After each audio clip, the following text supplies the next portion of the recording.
In travel news for April 19th, 2022, we have an important mask update for air travel, good news from Australia, and new rules that will protect cruise passengers.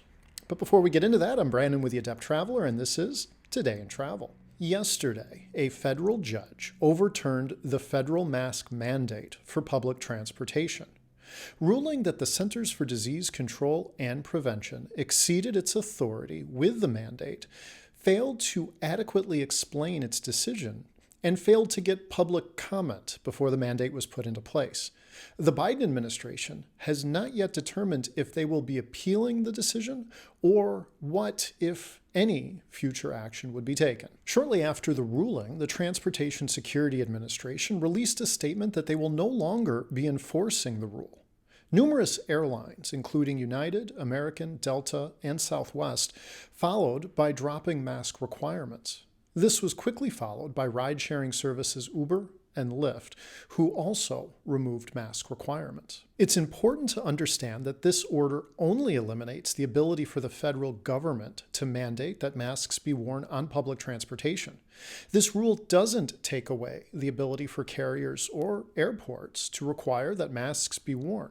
We've already seen this with the Metropolitan Transit Authority, which handles operation of subways and buses in New York City, which said they would continue to require that masks be worn by riders. Also in New York, the Port Authority, which oversees some trains, bus terminals, as well as LaGuardia and JFK Airport, has also decided to keep mask rules in effect.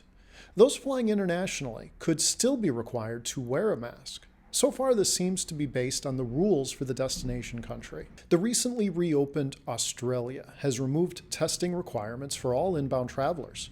Previously, to enter Australia, a traveler would need to provide proof of negative COVID test taken within 72 hours of their departure. Australia still has a vaccination requirement, so all travelers to the country have to be fully vaccinated in order to be allowed entry. Australia reopened to travelers in late February. Good news for those looking to take a cruise. The Federal Maritime Commission, that's the government agency that regulates U.S.-based ocean travel around the world, has put new rules into effect to protect passengers.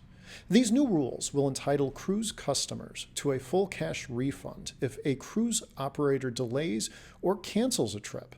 Before this rule, in the event of cancellation, cruise lines would often issue credits to be used towards future trips. The new rules define non-performance as canceling or delaying a trip by at least 3 calendar days. In this scenario, passengers are entitled to a full refund of all monies paid, including deposits and any additional fees. The rules apply to any cruises taken on or after April 18th, 2022. Did you enjoy today's episode?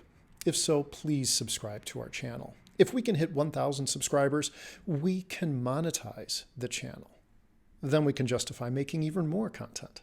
Also, by subscribing, you continue to get all the amazing content we produce. So it's really a win-win. Today in Travel is brought to you by The Adept Traveler, a travel agency that specializes in accessible travel.